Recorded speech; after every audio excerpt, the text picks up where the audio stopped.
Da, da, da, da, da, da, da. Greetings, fellow test subjects. Test subject 1337 here for Aperture Gaming. They make it. We test it. You play it. And happy leap year. Now, on today's episode, we are covering a new game called Pacific Drive. And I swear, it's not taking place in Gravity Falls, Oregon, but with some of the shenanigans happening, it's basically, I'd say, that's the in-universe equivalent of Gravity Falls. And also, it's like SCP meets Alan Wake, Quantum Break, and Control. In fact, if it was made by the same... If it wasn't for the fact that it was made by a different studio, I'd swear this would basically be one of the next titles in their lineup. So, what is Pacific Drive? Well, buckle up, everyone, because this game is a doozy. Series. Like I said, the name of the game is Pacific Drive, and while it is not a sequel, prequel, or in-between cool, even though it is not affiliated with the three games I mentioned from Remedy Studios, I swear it would be very at home in-universe in this if it was with those three. Team. The game is developed by Ironwood Studios and published by Kepler Interactive. Plot. The game first starts in 1947, stating how American scientists were trying to work on a project in the Olympic Peninsula. Now that is a real-world location located in the northwest corner of the state of Washington. So while it's not next to Oregon, it is next to Oregon, so like I said, it's pretty much close to being the Gravity Falls of that. And then by 1955, some strangeness starts happening, and then over the next 30 years, they start walling off the location and then eventually abandoning the place. Then the game jumps ahead to 1998, where you play as the silent, unnamed protagonist. You are sent there by ARDA, that's the company that started this project. And as you travel along the outskirts of the wall, you are then known as the Breacher because paranormal powers pull you inside the wall. You are now on the other side in the walled-off zone. There you encounter an old, abandoned car. It's known as a remnant. It's a supernatural being that has bonded with the car, and now it has bonded with you. You and the car are now basically working together.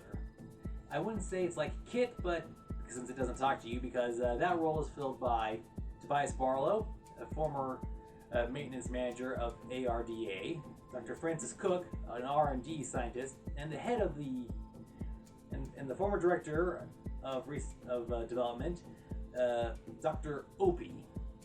These three will be talking to you throughout your adventure, trying to help you find a way to get out, out of the zone, past the wall, back to the normal world, the real world, as it were. So while I can't say for certain what in the world has been going on behind this wall for several decades, it almost seems like, I don't know, maybe BioShock or maybe some other games. But yeah, shenanigans ensued, and now you're trying to escape the shenanigans zone. Gameplay controls. The controls, it is interesting. The entire game is in first person, and you spend a lot of time in the car.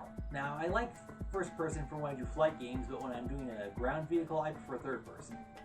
And I especially like to note how with Cyberpunk 2077, it just felt cramped inside the car. But this works for this game. You are in and out of the car. Your job is to drive the car around to try to collect materials. You find like abandoned vehicles or buildings and stuff, and you have to craft and scavenge anything you can to keep yourself going. You have to either repair or build parts for your car.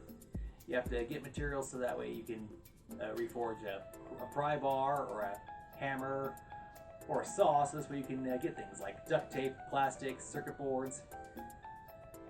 That's when you navigate out in the field, also trying to avoid the supernatural paranormal events going on out there. And when you get back to the garage, you can try to upgrade your car. You can also build specialized parts. You can do that in the field also, but you have to go to the garage to get more parts there so you can build better equipment. It's a back and forth sort of thing. You have to also make sure to watch your fuel intake, your use of electricity. Basically, it's scavenging and equipment management. All the while you are listening to music, from the 90s and having to deal with Opie and everyone else as they try to guide you to find a way to get out of there. All from first person. It's very entertaining. Graphics.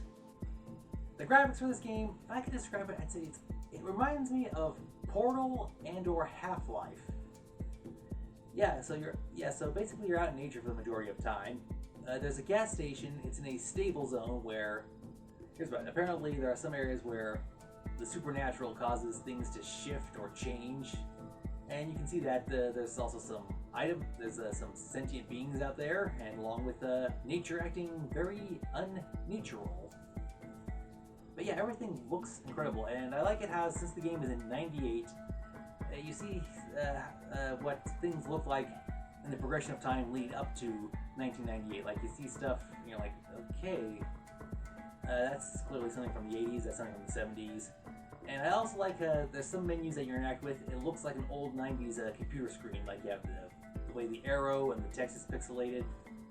Yeah, so very good work. I really love the look of this, especially, I like the detail that they put into the landscape, and I like how the car, when it's damaged, you see it look one way, but then when you try to repair it or replace it, it completely changes up. So very good work on visuals. Audio. Since this game is in first person, you don't see yourself. And while visuals are a good thing, another thing that helps drive the story forward is audio. The sound effects of harvesting parts, the sound effects of the music is really good based on if you're in a safe location, if you're in an intense situation, or if you're listening to the radio, it's pretty good. And since you don't talk back because you don't have a transmitter, you just have a receiver, it's interesting to hear the story progress through the people who are off screen that you don't see. So the audio does a really good work in helping to convey the story along. Multiplayer. No, the game is single player only. DLC. I talked a bit about the graphics and the audio, and that's the two factors for the DLC. I bought the game, and there were two packs. One DLC is cosmetics for your car, that's the visual, and for the audio, they actually have the soundtrack for the game. So I think it's like the environmental music and the songs that they have from 1998 for this game. So there are two DLCs. Maybe we'll get another one. I don't know. I really hope so. But yes, there is DLC content for this game right now. Issues.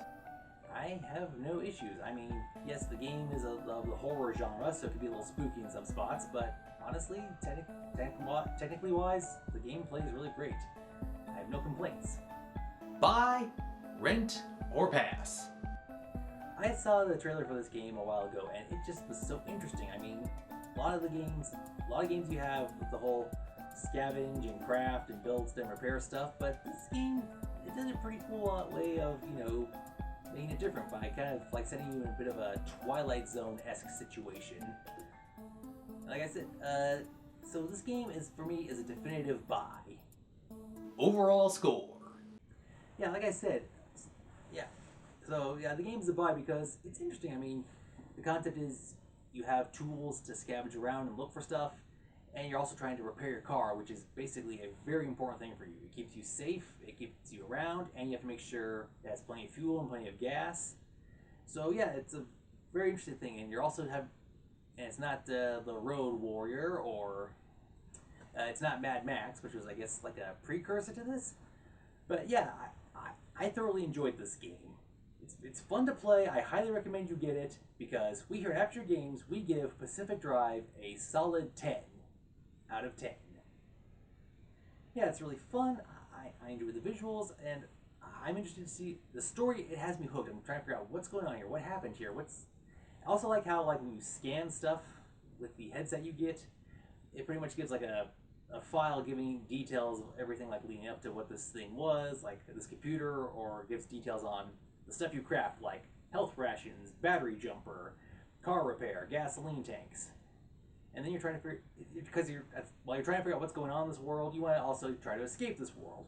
It's very fun, and I love the fact, I don't think there's too many games that are set in the 90s. I mean, I know the 80s is kind of thing, so I'm trying to figure out, is this also maybe an homage to the Stranger Things genre? Who knows?